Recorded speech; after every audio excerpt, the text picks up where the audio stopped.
You keep falling for people that make you question your worth, and then you call it love. But love isn't supposed to confuse you. It's supposed to feel peaceful and steady and calm. Most of us are chasing intensity and not intimacy. We confuse feeling wanted with being truly loved. We sacrifice ourselves just to be chosen. And then we wonder why love feels so heavy. If you've ever questioned whether it's supposed to be this hard, you need to watch this video. I'm Angelene, I'm 24 years old, and today we're talking about 6 things I wish I knew about love in my early 20s. The mistakes I made, the patterns I fell into, and the hard lessons that quietly shape every relationship that you go into. Your 20s aren't about finding love. It's about learning how to love in a way that's healthy, grounded, and real. As a longtime hopeless romantic, I've learned so much about love in my 20s. I used to think love was giving away all of myself just to make it work. I always thought it was like the romance movies I would watch or the reality shows that made love feel so magical. I would dream of my own fairy tale one day. I did everything I could to keep love close. I thought that in order for that person to stay, I would have to shrink myself to keep them happy. In the end, it left me drained, resentful, and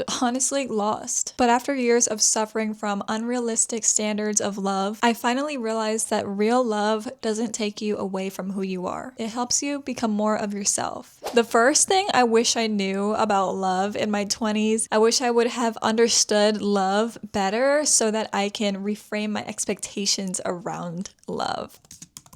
ChatGPT's general definition of love is a deep feeling of care, connection, and affection toward someone or something. It's shown through actions, not just words, through kindness, patience, and understanding. Love is the choice to care deeply, give freely, and see someone or something fully, not just when it's easy, but especially when it's not. I feel like the misconception growing up about love is that it should be intense, powerful, and all-encompassing, but really love can be so calm. This expectation of love really put me in bad situations where I was mistaking intense feelings or feeling like I was being wanted for love, and really I was just being used for my time, for my kindness, for the way that I gave myself away to people, whether it be friends, family, partners in general, letting them control my feelings, letting them control how I would go about my life, and really reframing my whole life around them, making sure that they were comfortable, making sure that they were taken care of. And in return, that wasn't showing the love towards myself. You should not have to change everything about you and your life in order to fit and accommodate for another person, no matter who it is. It should never go to the lengths of you're stretching yourself so thin that you're losing sight of yourself and your own life and you're not even living for you anymore. At that point, you have a real issue with self-love, your expectations around love. You need to take some time to really understand what love is, because love is calm, love is understanding, and love is accepting of you for who you are. It's consistent. It doesn't disappear when life gets hard or things get hard. It's simply growth. Two people helping each other become better versions of themselves. In your 20s, you're not just learning how to love another person. You're learning how to redefine what love means to you. You have to unlearn toxic models of love, whether that's from your childhood, your parents, or your first relationships, or even influences from social media, movies, reality shows, books, whatever you do that influences your idea of love. You have to unlearn those models and find what truly sticks with you and how love truly resonates with you. Speaking of unlearning toxic models of love from your childhood or previous relationships, I'm going to jump into the second thing I wish I knew, and that is attachment styles. Attachment styles are literally so important, okay? This is something I never took into account. I've never learned about. Once you understand what attachment styles are, this is going to help you understand so much of how you go about love, why you love this way, and your problems and conflicts with love. Attachment styles describe how you connect, trust, and relate to others, especially in close relationships. They're shaped mostly by your early experiences with caregivers, and they often carry into adulthood. Attachment styles are the patterns of how we love, trust, and connect, shaped by our past, but changeable through self-awareness and healing. Most of us walk into our 20s with no idea that the way we love has been shaped since childhood. And this is called your attachment style. And it quietly affects how you show up in every relationship. So I wrote down the 4 attachment styles that are the most common and the most talked about. Also, if you want to learn more about attachment styles, I can make a whole nother video on it. But also, there's a book called Attached. I'll put it right here on the screen. This is the first book that kind of introduced me to attachments. First is secure attachment. You know how to trust, communicate effectively, and you let love feel safe. This is the healthiest attachment style. Ideally, the attachment style that you want to have, but not the most common in our generation. Second is anxious attachment. You crave closeness, but constantly fear losing it. You overthink texts, you chase reassurance, and you confuse chaos with passion. You're super clingy, super insecure. Every little thing probably bothers you and makes you feel like something is wrong. Then you have the avoidant attachment. You want love, but you fear being too close. If you're this type of person, you probably push people away when they get too close to you and tell yourself that you're better off alone. People like this are really good at avoiding their feelings, closing off emotions, and when other people get close to you, they're more expressive and receptive about their feelings and emotions. You tend to shut down and think that it's too much for you, or you simply think that everybody else is in the wrong and they need to just get over it because you're so easily able to shut those feelings off. Then you have disorganized attachment, which is kind of like a mix of both. You want love deeply, but you're terrified of it at the same time. This is often a very extreme case where you are very anxious or very avoidant, and it kind of flips depending on the situation or depending on like who you're with. But after explaining these attachment styles, I want you to know that your attachment styles aren't a life sentence. They're not who you are. They don't define you. It's literally just a pattern. Your negative cycles that are running through your life probably without you realizing it. But the good news is patterns can change and negative cycles can be broken and turned into positive cycles with time and work. Awareness is the first step, and once you can name it, you can start healing it. I recognize my negative patterns when it comes to having this anxious attachment style, and once I finally learned about this and I named what was actually going on, this helped me understand why I was the way I was. I was overthinking so many things, and it makes so much sense because I was such a people pleaser, and anxious attached people are people pleasers because they never want to lose love. Like I said, I can make a whole another video about each attachment style. Let me know if you want to hear more about that. The third thing I wish I knew about love in my early 20s is that it's not supposed to consume you. In my early 20s, I went through a breakup with a guy that I was dating for 2.5 years, and I lived with him as well for like a year and a half. And the year that I decided to break up with him was the year that I started taking my self-love, self-growth journey seriously. I was in therapy for about 6 or 7 months, and I was journaling every day. I did a social media detox for the first time. I was spending more time with myself alone. After all of that self-discovery, I realized that I had standards that I wanted to be met in relationships for me. There was something in my head that was like, I want this fairy tale ending, but I just can't see it, and I just can't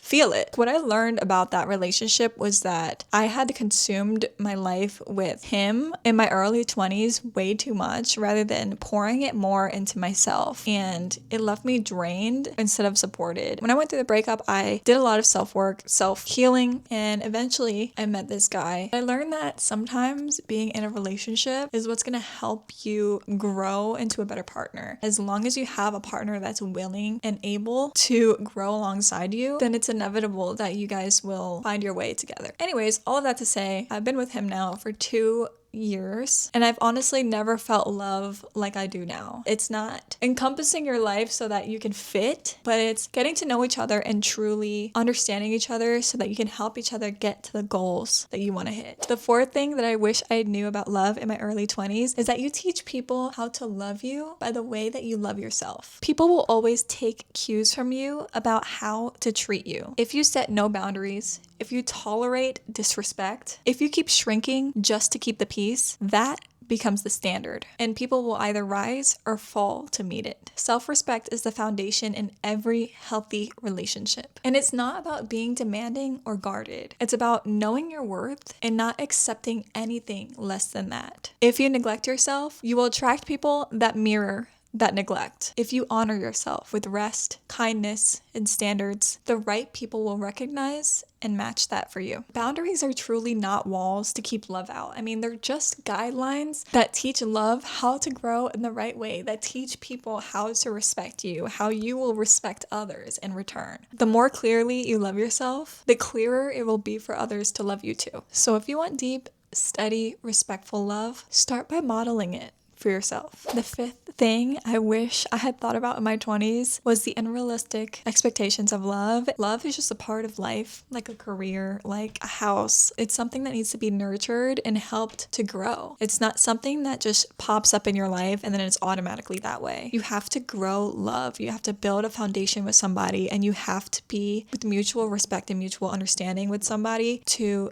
build this foundation together, to understand each other and each other's flaws, each other's goals in life, and figure out how you guys can fit together without compromising your life completely for each other. Challenge the forever person in your 20s mindset. If you dedicate your 20s to finding your soul person, your soulmate, the chances are you will not find them because you are looking too hard. You're forcing situations and you're not pouring that energy into yourself and your own life, because yes, it is possible to find that person, that forever person in your 20s. If you dedicate your 20s to this, you're gonna miss out on your 20s. You're gonna miss out on some golden years of your life forcing relationships that don't fit. And stop letting social media influence you with unrealistic expectations or comparing yourself to others' love stories. The sixth and final point, I wish I knew in my early 20s how to truly love the best that I can. I give myself grace with this because you have to go through things. You have to experience love and relationships,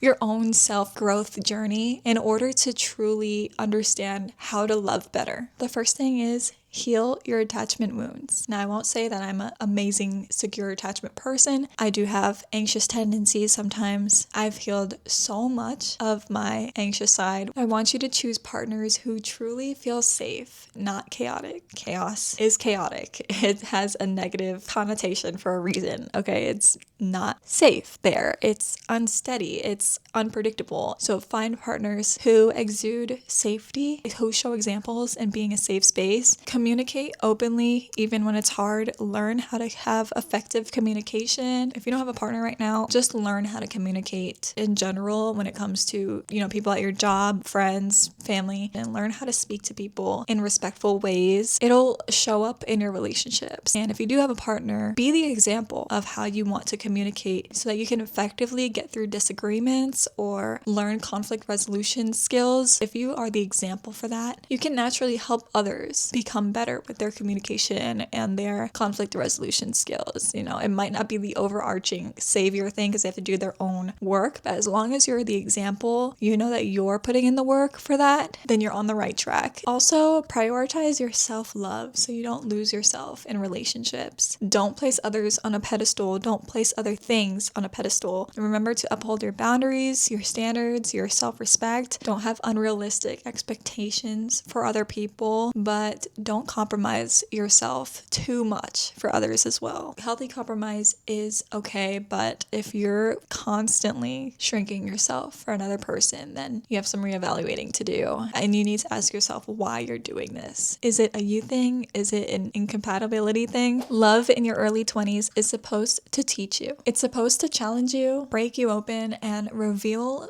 who you are. But don't confuse attachment for love. Don't mistake chaos for passion. And don't give up the core of who you are just to be chosen. Real love is steady. Real love is safe. And the sooner you learn that, the sooner you'll stop chasing what was never love in the first place. Today's journal prompt is, what does love mean to me? What unrealistic expectations about love am I holding onto? Which attachment style feels most like me? And how has it shown up in my past or current relationships? Those are a few journal prompts in one, but choose one of those or do both, whatever you think is necessary. You could journal it on your own, or you can let us know in the comments. We would love to hear about your experience. Maybe it'll help somebody else. Thank you guys so much for watching. Please leave a like and in comments because we're trying to get this channel, this video out to reach other people who need help in specific areas of their life, especially in their 20s. For a more intentional you, hit subscribe. And if you're learning to let go of the wrong people, watch this video next. I'll see you there. Bye.